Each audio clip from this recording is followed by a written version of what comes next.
The world lacks true mentors. Back in the days when there were the villages inhabited by healthy communities, we had the elders. Those were the people that had the wisdom and the capacity to guide young people throughout their lives. Now, we have a lot of old people, but not all the old people are also elders. In our program, Soul-Rooted Mentoring, we are exploring two concepts, the concept of soul and the concept of mentoring. So let's take them one by one. What do we understand by soul? Well, soul is the uniqueness of each and every one of us. Is this exquisite set of qualities, capacities, gifts that we are born with them. It is innately in us. And the poet David Whyte, he is painting with words this significance of soul. And he says something like, it's the truth at the center of the image we were born with. We humans, we are invited to be in the most truthful relationship with this image, with this truth, with this seed of ourselves, with this acorn that we were born with.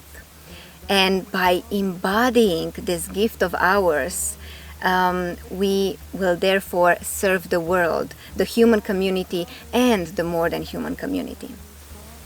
Mentoring is evoking and tending the unique soul in one's life. Through mentoring, we are developing the capacities of human wholeness. Also, through mentoring, we are healing. We are supporting the healing of personal and cultural wounds. To mentor is to engage the mentee in an embodied and archetypal wisdom of who they are. A mentor helps and supports the mentee crossing thresholds of transformation. Mainly, the mentor is in between the worlds and is helping the mentee transitioning from one developmental stage to another developmental stage.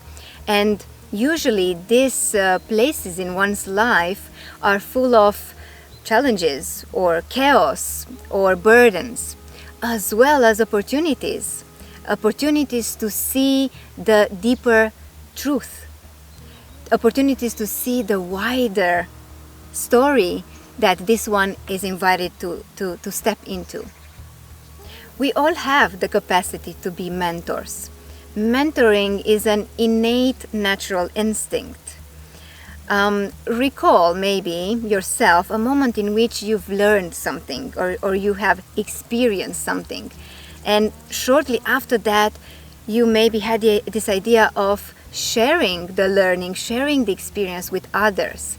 It's this natural drive, urge to inspire and to let others know about the benefits of life. Some of the ways and some of the practices that we can offer guidance is through deep listening, deepening questions, and mirroring. And let's take them one by one. Deep listening, it's the kind of listening that is from the heart, that our focus is totally the mentee. It's deeply listening without interrupting, without giving advice, without telling or sharing our own story. The most important thing in the world in that particular moment is the story we are listening. After the story is being shared, there comes a time when we can ask questions. And these ones are deepening questions, meaning that we want to find out more details and go into the depths of the story that the mentee just shared. These questions can be questions that can make or unmake a life, questions that have patiently waited for the mentee, questions that have no right to go away. This kind of questions can be something like, tell me more about that particular piece of your story. In which context these particular emotions are appearing? And the last practice in offering guidance is through mirroring, the art of mirroring. Mirroring means reflecting back the beauty of the story you have just heard. Maybe enlarging it, not changing it, but maybe placing it into a bigger perspective, using archetypal images, using metaphors, using symbols, reflecting the qualities, the capacities that you have just heard from your mentee. And here is a poem by Marianne Williamson. Our deepest fear is not that we are inadequate, no. Our deepest fear is that we are powerful beyond measure. It is our light, not our darkness, that most frightens us. We ask ourselves, who am I to be brilliant, gorgeous, talented, fabulous? Actually, who are you not to be? You are a child of God. Your playing small does not serve the world. There is nothing enlightened about shrinking so that other people won't feel insecure around you. We are all meant to shine, as children do. We were born to make manifest the glory of God that is within us. It is not just in some of us, it is in everyone.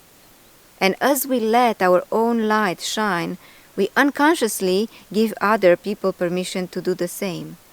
As we are liberated from our own fear, our presence automatically liberates others.